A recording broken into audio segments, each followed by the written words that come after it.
This is the Fail Fast podcast. Stories of entrepreneurs who looked at failure in the eyes and didn't give up. With your host, the online sales master, Quinn Amorum. Welcome back, my friends. Today we have a very special guest who is a serial entrepreneur who's building multi-million-dollar companies. He has led international trade powerhouse Global Regency as the CEO for over 15 years. He's also considered an expert in China sourcing, supply chain, private label, brand licensing, and that is pretty much what we're going to be talking about today with our very special guest, David Hoffmann. How's it going, David? Good. Thanks for having me. How are you doing? Very good. It's a pleasure to have you here, and nice to see a friendly smile, David. Thank you. You're living in China, and you've been there for many years now. Is this only because of the business? Yes, it is. I came here actually about 16 years ago from South Africa, if you can't recognize the accent. And my actual idea was to come here for 1 year and then move on to somewhere like Australia. And I never ever thought that I would get stuck in China/Hong Kong for so many years. And 16 years later, here I am. And all just because of the business opportunities it presented and the pace that things happen. It was quite exciting. 16 years in. Is business the only thing that holds you there? Because by now, of course, you have a family. And so there has to be a combination of good things to keep you there. Is that right? Yeah, I think, definitely. I mean, I met my family here and my son was born here. So this is home for us now. Of course, Hong Kong, where I actually live, is probably one of the most amazing cities in the world. It's a bit like the New York of Asia. So, we love it here. It's a very different kind of lifestyle, but we do love it here. So it does keep us here, the pace, the momentum of things. It's an exciting city, but predominantly it's been the business. I think it's only the last 2 years where I've been thinking more and more, is it necessary to be so close to everything here? Because we want a bit more of a outdoor, fresh air type lifestyle. Yeah. Things change, so we'll see what happens in the future. And when you originally went there, was it because it was for your own business? You were looking to supply, basically looking for suppliers for your own products. Is that how it started? So it started because it was an opportunity that came up. I was in South Africa working for a big retail chain store, and we had a very small sourcing office here in Hong Kong, which was a kind of a gateway to China. And we were looking to really expand. It was a two-man operation. At that time, that company that I was working for was a big public company. They were going through a lot of different changes internally. They did rights issues, shareholdership changed. And when I came here just at that kind of intersection of time and to kind of set up the sourcing office in a bigger scale. And as it happens, we unbundled it and took it as a standalone company, me and my business partner. And we just, realized that it doesn't fit into that culture. So we actually unbundled it and we separated it as a standalone business. And it was one of the best things we did, because through that, having that infrastructure here, it's led itself to so many other business opportunities that we've managed to build and grow. So it was like a foundation and a backbone to things for us. Yeah, I always wonder that certain places that you could live in that would really grow your business just because of the location where you are. And of course, China is one.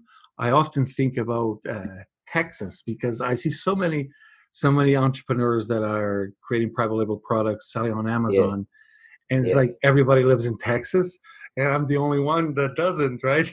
Sometimes I think that, like, I want to be able to go out for a walk and chat with 10 other people that are, creating products and getting sourcing them from China. And no, if I go out for a walk, it's just me and I'm listening to a podcast, right? Well, I think you're right, because I do think an environment, it's like community and environment breeds feed off each other in a way, right? If you're surrounded by people all day that are in business, that are entrepreneurial, that are, in our case, in Hong Kong's very international, very mixed. I mean, you can't go out anywhere without meeting half a dozen people, either in your industry or just in business that's interesting. So it does kind of foster a culture and a mentality of entrepreneurship, of business, of doing things, presenting opportunities. So I do think that's the case. Although, like the last 5-6 years, with, like you say, with podcasts, online courses, online communities, it's just exploded. I do feel like you can find your communities online more than ever now, but there is something to be said for that FaceTime communication and just sitting in the same room as people that are like-minded and sharing experiences and talking. So yeah, you're right. I think the environment definitely creates a lot of what happens in your space. Yeah, absolutely.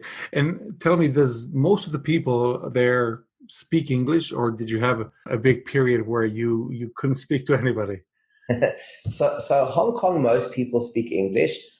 Where our offices are, which is in China, in Shenzhen, because that's obviously all the factories are located in Shenzhen. Let me rephrase, they're located in China. Shenzhen's one city in China. China is huge. So, all the action actually happens in China, which is just across the border from here in Hong Kong. So in China, it's a lot harder without English. I don't speak Chinese, but a lot of my staff speak Chinese. We've got about just over 50 people in the office there, in different areas from shipping and engineering and compliance and things like that. But, they all speak Chinese, which helps a lot, especially communicating with the manufacturers. I find a lot of the times, we can deal with a problem. It might take me sometimes an hour of discussion with them, trying to understand things and make sure we're clearing things. And then my staff talk to them in Chinese and we wrap it up a lot quicker. But what I do find very interesting is that their written English is quite good, actually. They like to chat and type messages through, WeChat is the app we use here. Yeah. It's like a WhatsApp or Facebook Messenger equivalent, but everybody in China uses WeChat. It's huge. So their written message is much clearer, and when they send you emails, it's much clearer, especially if you bullet point it and to make it point by point. So you can survive, but it is good to have somebody around that can speak Chinese, especially if you're traveling around a lot to factories, or outside factories. Mm-hmm. Yeah, it's good. It's good to know that written skill is. We see that when we're sourcing products, and everybody's sending random message to everybody on Alibaba, and we get sometimes some replies that are, very professional, very well written. We also sometimes do get something that is not, but it's still understandable, right? Because if they wrote to me in Chinese, definitely my answer would not be as pretty as the one that they gave me. So true. So when sourcing there, before we get into the sourcing, in 2016 you launched the Global TQM. This was under the Global Regency umbrella, right? So can you explain a little bit about what is the Global Regency and then what is the Global TQM? Sure. So Global Regency is really our main core business, which we handle and manage the supply chain for a lot of very large companies and brands, our own brands, and also for some other companies with their private label brands. So, in order to make that business model work, it's huge volumes from China on a very regular basis, where you can manage everything from supplier audits and supplier factory compliance, through to production and quality control, and just managing the whole process from A to Z, and testing products, qualifying them, and things like that. So one of the challenges with that business is you need very large volumes to sustain it and make it viable, because there's a lot of resource and time and energy that goes into that. So if you're not doing tens of millions or hundreds of millions of dollars in export value out of China, it doesn't really justify the infrastructure. So what we started doing is branching out into our own brands and private labeling our own brands and selling them. And then how Global TQM really came about was just by being here in China and having that presence, just a lot of friends, family, small entrepreneurs come to me or be referred to me and say, oh, I've got this problem with my factory. I try to get samples. They don't reply to me. Or I'm looking for something. I've got a great idea. How can I find a factory to make it for me in China? And friends and family, so you just help them, right? So I would just say, well, what's the problem? And I'd say, okay, give me your supplier's details. I'd get one of the girls in my office to call them. I'd sit at my desk and call them and try to understand what's going on. And in 10 minutes, we solved the problem. They were going around for weeks and weeks. Literally communication issues, just misunderstandings, maybe not reading between the lines because, culturally, sometimes the Chinese don't say exactly what they mean or want, and then you're not picking up the innuendos. Mm-hmm. So, we solved a lot of problems like that. And, people always say, oh, well, charge me for your time. And I go, how do I charge you for my time? It's like, whatever I charge you, you're going to be unhappy, But the more that happened, I did want to try and find a way of how can we break up what we do into little bite-sized done-for-you services and really offer small entrepreneurs, home businesses, or even medium-sized businesses like that value and access to the resource we have on the ground in China and create little bite-sized services on demand. And that's really kind of conceptually how Global TQM came to be. And it's taken about 2 years to figure out what that model is and what it should look like, because it's quite challenging, especially when it comes to sourcing. Sourcing, people think, oh, I want product A. You'll go and you'll find product A in 15 days and it's done. But it doesn't work like that. Sourcing is a process. It's meeting a number of suppliers, doing all the sampling, weeding out the good from the bad. There's a lot of stuff that happens. It's what I call homework. And, yes. and a lot of the time people don't really understand just how much homework is involved in that. And then, just even talking to the manufacturer after that to get your requirements right and get the specs right. And it's a lot.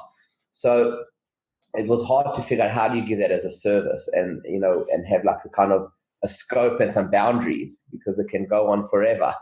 Yeah. So I think, Global TQM was born out of that need, and it's taken 2 years to kind of refine the model. And I kind of think we're at a good space now because I quite enjoyed helping entrepreneurs because by heart I'm an entrepreneur.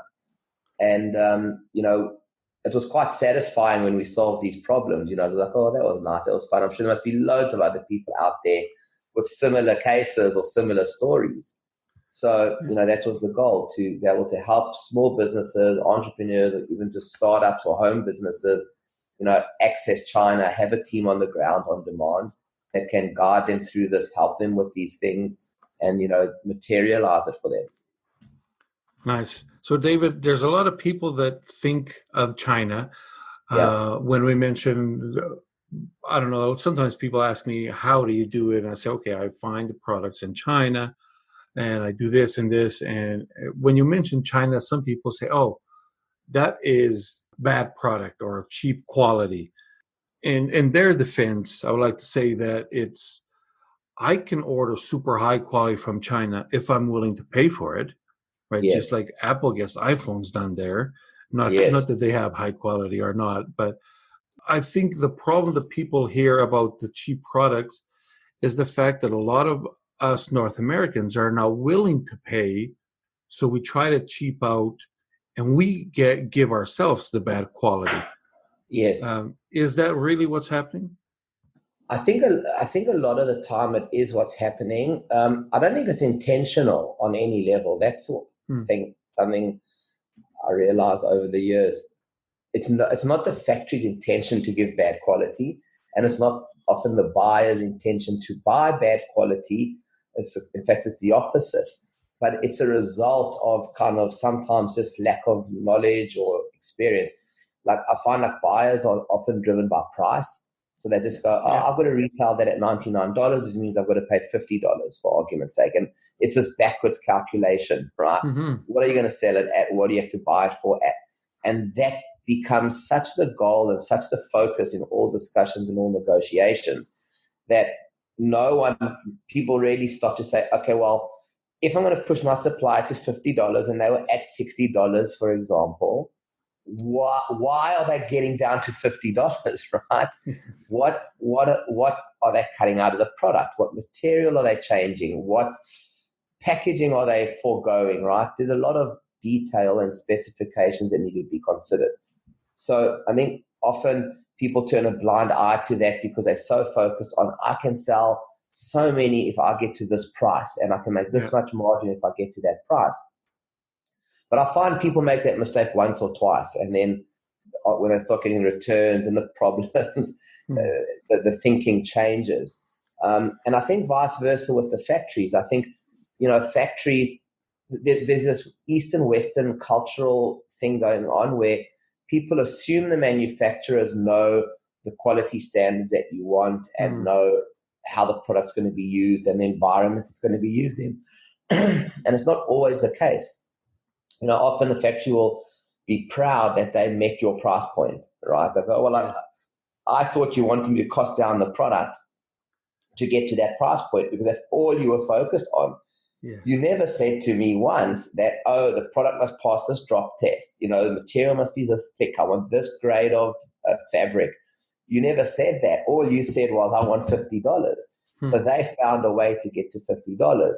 So it really is, I say, you've got to build relationships with suppliers. And part of that is you owning that responsibility and saying, okay, let's spec what I need. Let's be clear about what my requirements are so that, it's win-win and there's no misunderstandings.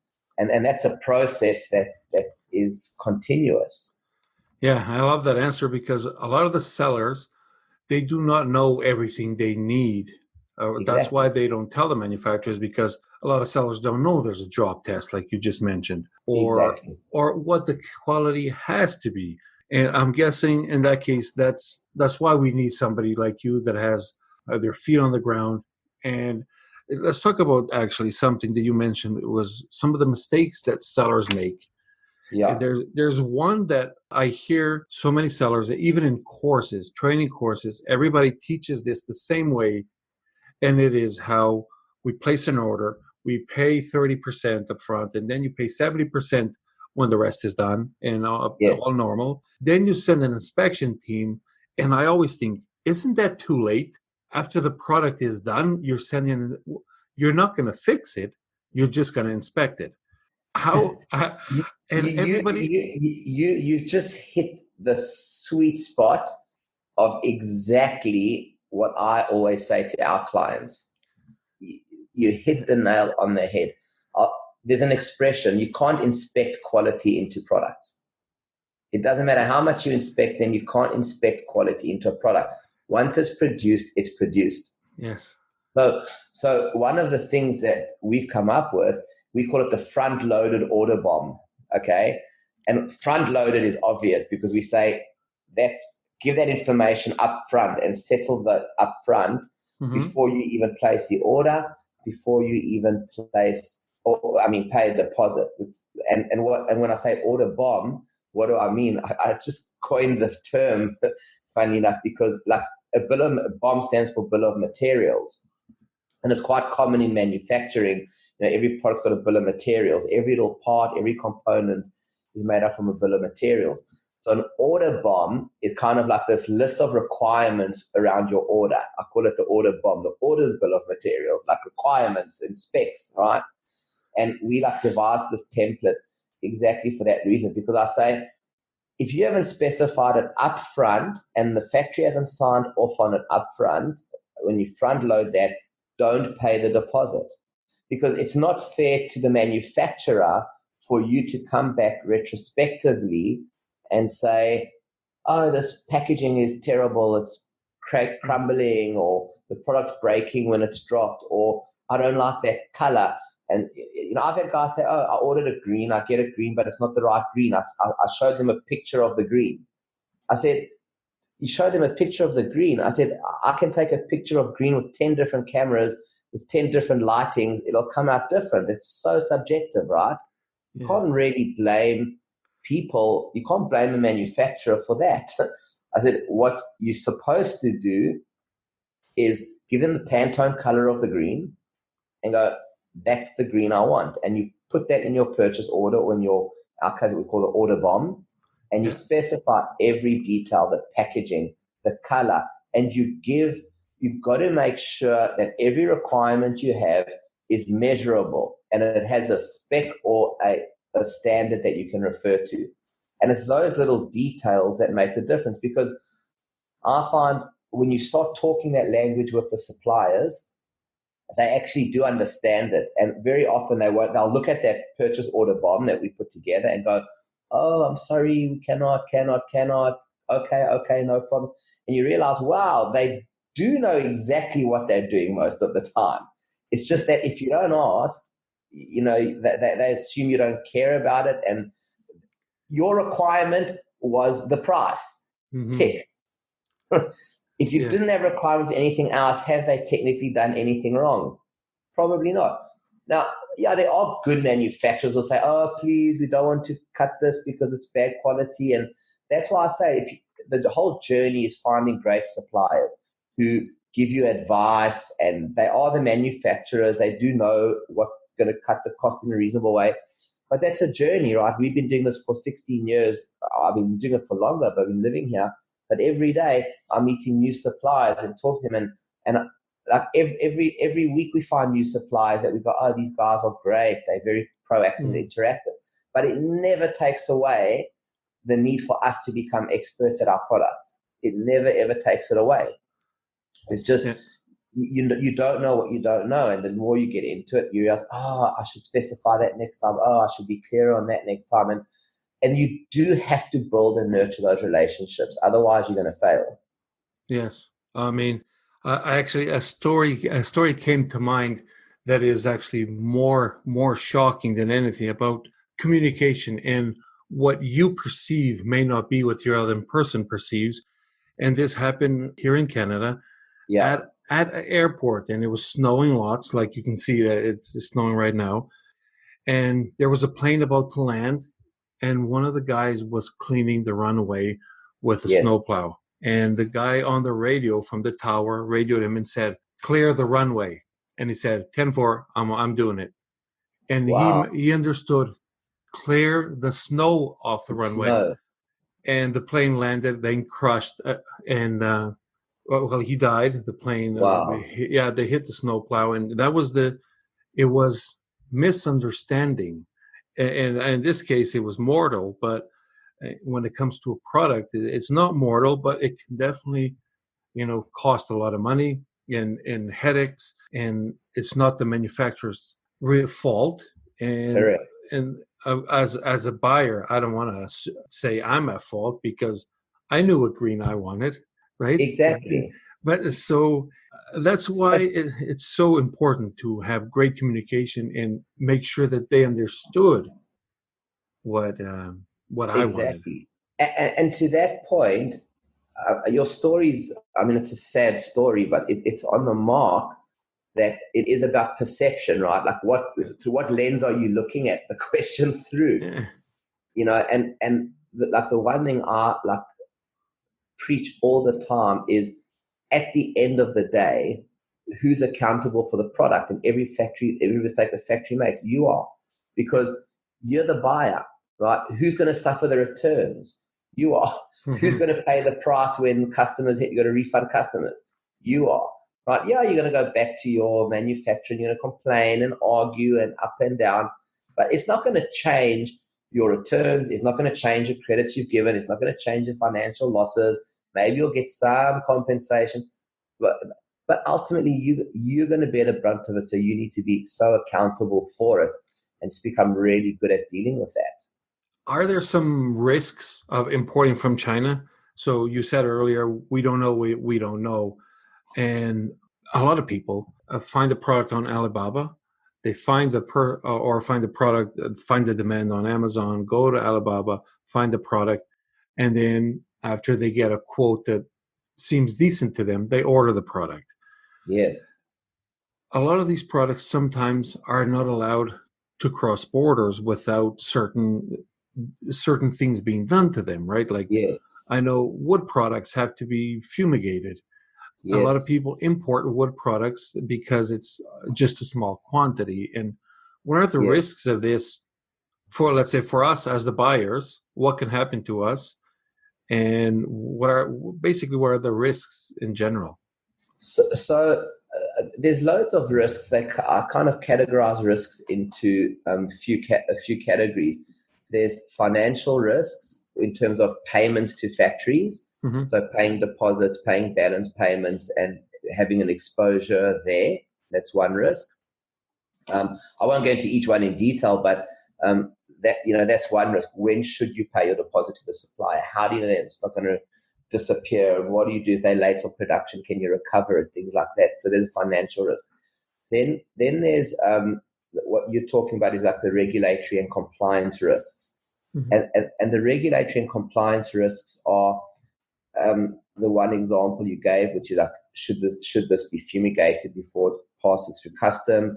Is the product allowed to be sold in that country? Each country's got its safety standards and telecommunication standards and electromagnetic interference standards. And I mean, standards is a whole industry on its own. So and safety being, the one most people talk about, which is, are the materials toxic or not toxic? Is something small, can it be swallowed by a child? Then it might not be safe in that market. Yeah. And there's always compliance standards and requirements around every product. So the risks are, if it's a sample going in and out, maybe you're going to be okay, or maybe it's going to get detained at customs, and maybe there's going to be a delay, or maybe they're going to confiscate it. Who knows? If it's a whole shipment, then it becomes a huge financial risk, because some countries police products at the time of import, that if they're not verified as compliant, or you can't show the right certificates, then they'll either stop the shipment, want you to turn it around, or confiscate the goods, or maybe even just detain it for a week or two while you're scrambling around trying to prove that they comply and have the right certificates that they're supposed to have. Excuse me. So, knowing those things are important. The suppliers don't always know exactly which requirements you need. And that's because either they haven't shipped to that market before, or in many cases, unfortunately, there's a lot of people out there that don't care much about compliance, because they sell small quantities, they sell under the radar. I mean, we've had that so many times where I say to the factory, what happens is we got a compliance team, fortunately. So we start, talking to the factory about all these requirements, and they start going, oh, this is so complicated, this is so hard. I go, what are you talking about? You sell tons of this product to this country already. I know you do. We've had this discussion. And I go, yeah, but my customer doesn't need any of this. And I go, well, that doesn't make it right. Yes. And that's where you talk about like the cultural misunderstandings. Like, no one, they've been selling to a country before. No one's even asked for some of these requirements and standards. And now you are like, can you really fault them for not thinking it's needed? Because they go, well, our customers have never needed it for like 5 years or 10 years we've been shipping. Mm-hmm. So it's one of those things of accountability. So I think it's always those product risks. So the risks are the financial risks of payments to factories. There's the compliance and regulatory risks of the product. And then, of course, there's general quality control risks, right? Like, is the quality right? Is it reliable? Is it safe? Does it pass a drop test? Things like that. So I kind of break it up into those three kind of categories when I think about risk. So, David, there's something that, for example, after dealing with Chinese manufacturers and selling for many years, you start to develop certain relationships. So in my case, for example, inside certain brands, I can go to the same manufacturer where we built a relationship that I actually enjoy. A lot of the people that I even get Christmas gifts sent by them to me. And It's really great. But until you get that, you go to Alibaba. Was one of them, for example, go to Alibaba, do a search, and Yeah. that product that you're looking for, you get 1,500 suppliers, for example. Yes. How do you know which one to pick? If you're starting out right now, how do you go through those suppliers? You're going to check a couple boxes like verified supplier Yeah. and gold supplier, and now you're left with 500. How do you go Yes. through that? Yeah, that's the golden question. It's very challenging. And that's why I always say the sourcing is just a journey, right? It's like you're building a list of reliable suppliers over years and years and years. And I mean, sourcing from Alibaba, I mean, yeah, how do you filter the list? You do look at their verifications, if they've got a gold status or if they've been checked or audited and things like that. I don't always feel comfortable with that per se, but the kind of things we do is we communicate with those suppliers. So one of the things we do is we'll talk to them, communicate with them through chat or messaging or whatever. And, one filter for me is how well they communicate with me and how responsive they are and how well they present themselves, how knowledgeable they are when I ask certain questions. Sometimes I ask stupid questions just to see how they're going to reply. Because you want to try find, I guess it's like anything, right? It's like dating a person, right? You ask questions, see if your thoughts are aligned.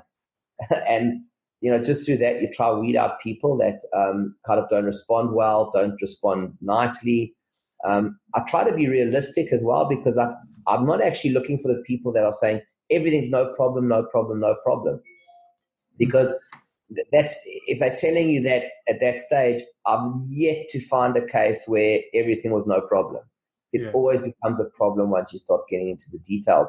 So I actually look for the people that kind of actually challenge me back on things. Oh, are you sure you need this? Because the cost is $5 more. And we can do it, but it takes more time and, it's very complicated. And even though I feel like they're being harder, I feel like it's probably because they've got more experience. Yes. I'm not looking for the open arm accommodating people because those are the guys that either don't know yet what's coming or they're just looking to grab an order at all costs, right? And so I look for the people that I just feel are sincerely asking the right questions, engaged at the right level. So, and then hopefully, so that's just through communication. I try to weed some of them out.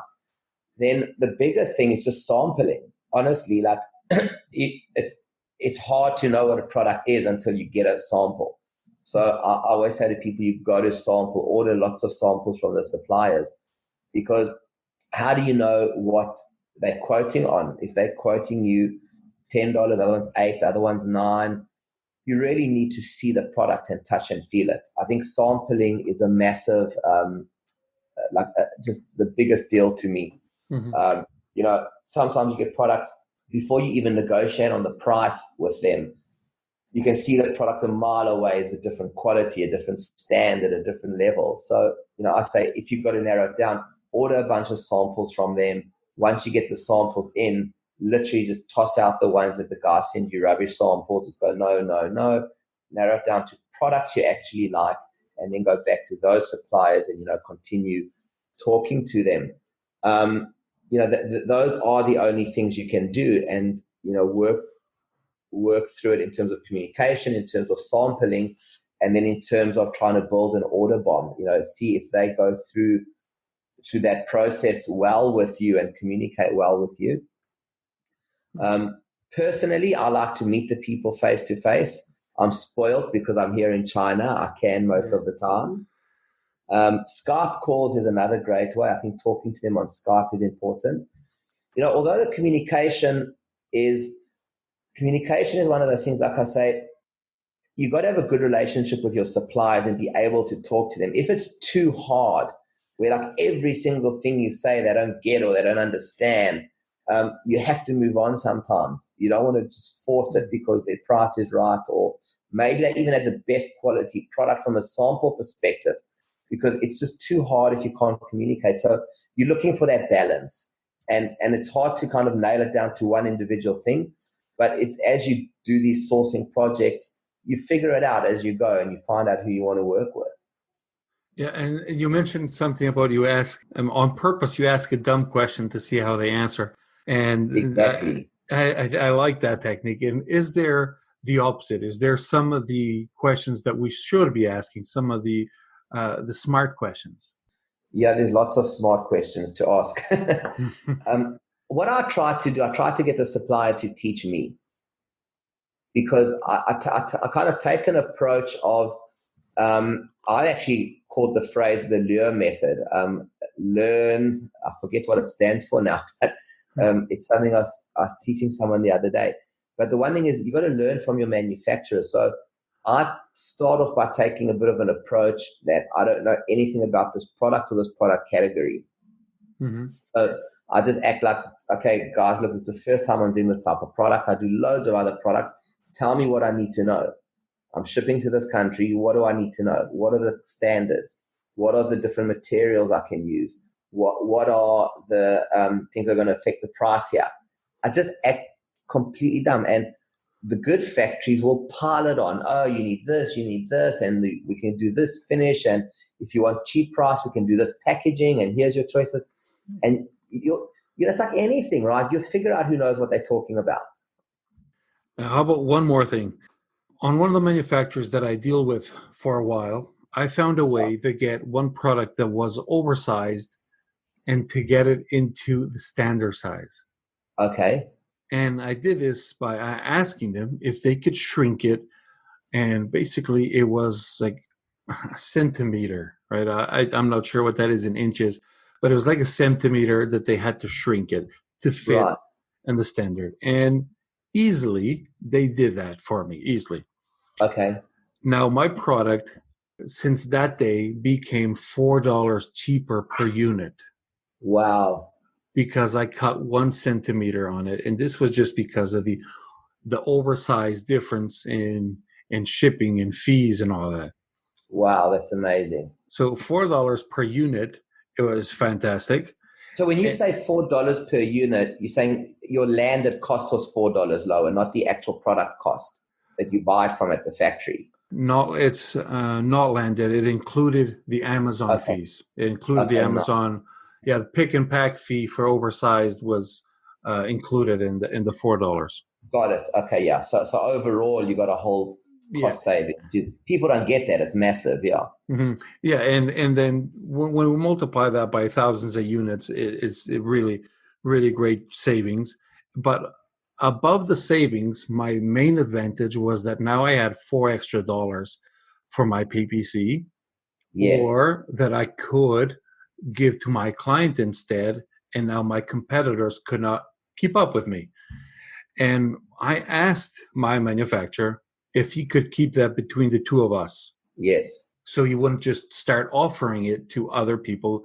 And he kept it. He kept it between us. And for the last 2 years, I was the only one with that size.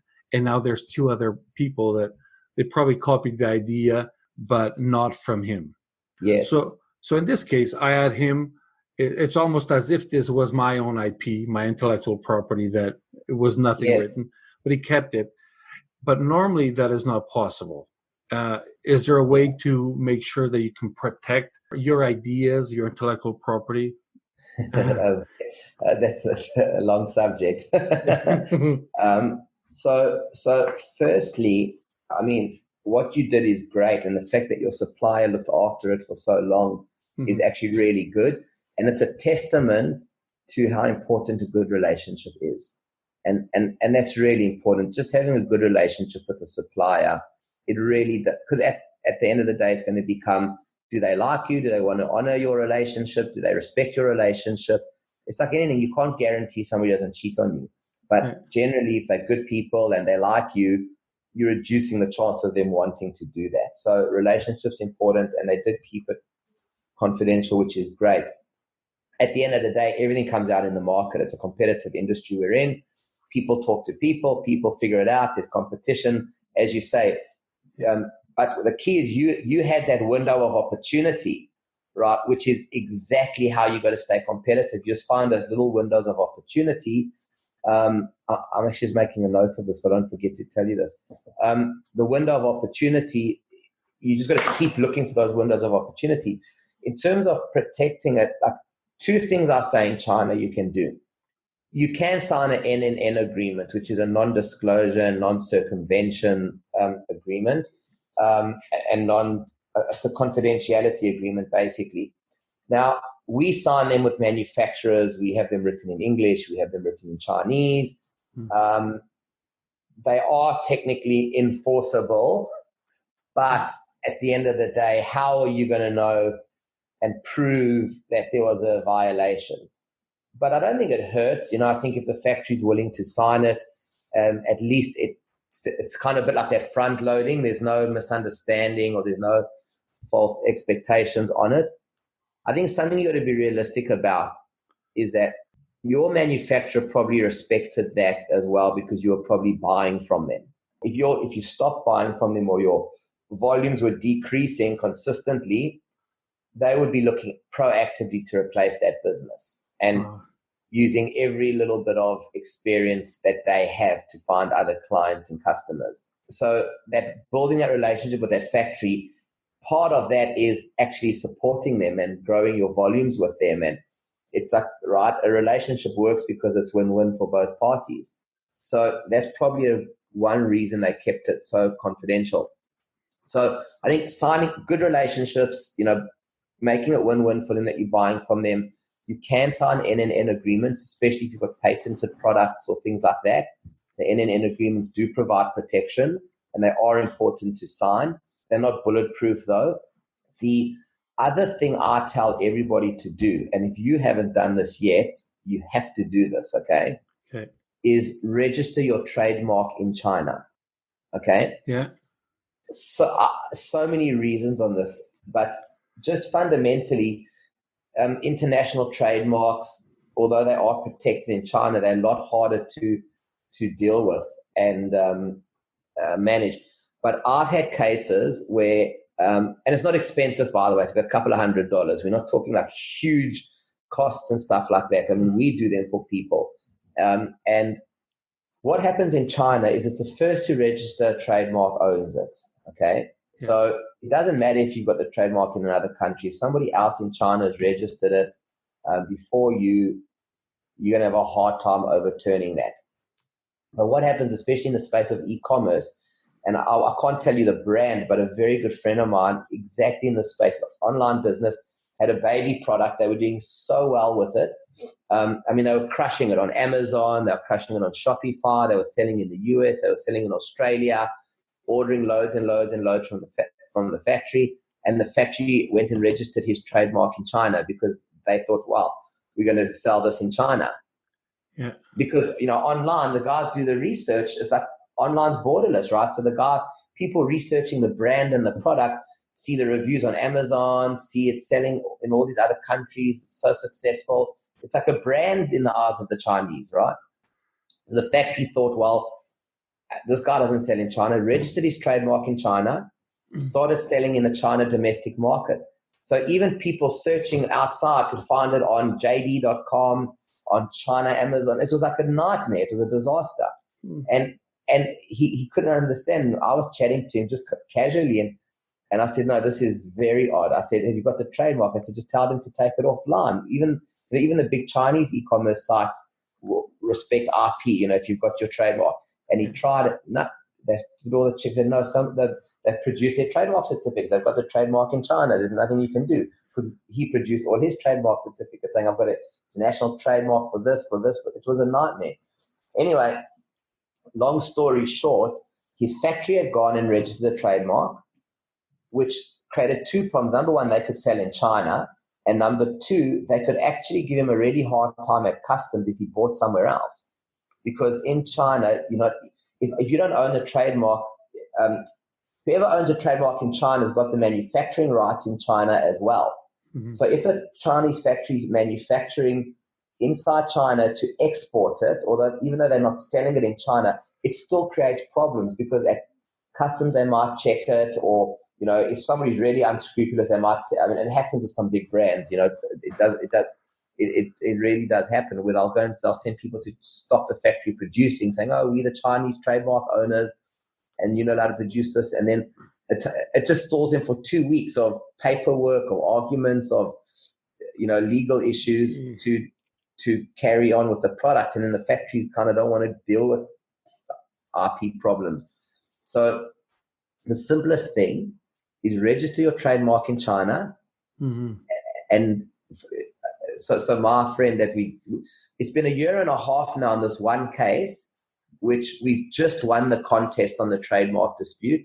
So in China, what happens is we file the trademark under certain criteria, and we contested the other people that had registered it, being the factory. And it's taken us 1.5 years and thousands of dollars, literally thousands of dollars in legal fees, in time, effort, energy. And we just won the first round of contest, which is great. Wow. But it's still 1.5 years and thousands of dollars. And I think for $200-300, he could have just registered his trademark in China. So I say to everybody now, I go like, if you put, and sorry, just what I didn't say on that is, because if you're running a brand, remember your biggest reputation, you talk about protection and how to protect yourself. Your brand's like your reputation, right? It's like tons of people can sell the same product, like a wallet, right? How many people sell wallets? But it's what brand is it? Because your brand represents your customer service. All your reviews are related to your brand online. People trust you because they know you, they know your brand. It's everything from customer service to product quality to online reviews. It's all connected to your brand, right? Think about every product. There's hundreds of people doing the same product, all connected to your brand. So I say your best form of protection is registering your trademark and just making sure that you're growing a brand that is protected and that you do a great job with it. Because even like in your case, you had a great window of opportunity, saving $4, doing great sales or great margin or whatever the case may be. People are getting to know you, your brand, your pricing, your product quality, right? So, those windows of opportunity come and go, right? You got a $4 opportunity for a year, maybe 2 years. Maybe you had a color advantage because somebody came with a new color scheme. That's the game, right? You're always innovating to find opportunities. Yes. But what over the arc of time, all those little opportunities people forget very quickly, right? They forget them so quickly. But what they never forget is, I bought that brand and the quality was great, the customer service was great, the price was good. They always seem to be innovating. I don't know why. They were cheaper for a while, then they had better colors, then they had better packaging. There's just something about that brand. So I say the most important thing is to protect your brand, because over the arc of time, people can't copy every little thing you do because it takes years to build up that goodwill. Yes. Yeah, that's the business. We're in the business of copying pretty much right now. We see sales funnels is basically copying somebody else's idea that's working, products that are working. And that's a great advice. And at the same time, David, that's a little bit scary. What can be done if that decides to go, for example, on Black Hat? Somebody wants to stop your brand from coming, right? They don't want you on fourth quarter to have inventory on Amazon. Yeah. Somebody can register your brand, the trademark in China, and stop you from importing it or exporting in that case. Well, they can give you a hard time. China has, we've been using this for years now. So China have been updating their laws. So now you can still export out of China, but they might delay you a week or 2 weeks and you miss that selling window. So for me, it's just like one of those things I say, if you ever had, people say, if I had a crystal ball as an entrepreneur, what would I have done? Right? I say spend the $300 and register your trademark in China and hope you never have to use it. Yeah, but when you do, you'll go, it was for nothing. And there may be another advantage is the fact that brand registry in the U.S., they ask for a trademark, but they don't ask for a U.S. trademark. Yes. So if you don't have a trademark in the U.S., you may use, and this is not official advice, but I think you may be able to use your Chinese trademark to brand register in the U.S. I don't know. I wonder. It's worth looking into. Yeah, definitely got to try. Definitely worth. I'll even look into that myself, because that's very interesting. Because I do think no matter what, I know lawyers advise, oh, don't worry, you're protected under the Geneva Convention. As long as you're registered in one country, you've got a year to register in China and elsewhere. And I go, yes, yes, yes, yes, yes. Until you go through what we went through and you say, okay, I want to register now, but somebody beat you to it. Yeah, you might still, maybe you will win and you do have the rights, but how much money are you going to spend defending that, and how much time is it going to take for you to resolve that, right? Yes. I go, to me, it's like you set up a business, you open a bank account, you set up your company, there's certain A, B's, and C's you do. To me, especially in our industry, is register your trademark in China, and just like it's like the cheapest insurance policy you'll ever have. Yeah, got it. And to answer your first question is no, I do not have one. So I'm going to look at. We're going to help you get one. Cool. And now tell me, is that something that Global TQM offers or no? Yeah, we absolutely do. Yeah. We never used to, but just through demand, we do. So we do trademark packages. I think it's $399 for unlimited searches. There's a process of doing a trademark search, checking if it's available in China, maybe doing some iterations of it to comply with Chinese regulations. So, that takes about 1 or 2 weeks. And if you've got to research, unlimited searches. And then once we settle on that, we put the application in. The good news is, as soon as that application is in, you're protected. And we normally charge, I think it's like $399. And I think when we do promotions, we do them at like $299. I mean, we can chat after this, or we can maybe do a link and do a special promo for anybody that listens to your podcast, no problem. But definitely, it's like I do all my brands. I'm in litigation on 3 or 4 at the moment. Friends, my own. I had factories. I've been to the Canton Fair and seen my brands on their shelves. Wow. And you try, and I went to the organizers' departments at Canton Fair. They wouldn't talk to me without a Chinese lawyer there. I've got a Chinese lawyer out there, which took him a day to come because he wasn't at my beck and call, unfortunately. Yeah. And by the time he came with a pile of documents, it took 3 days before that factory took anything off the shelf.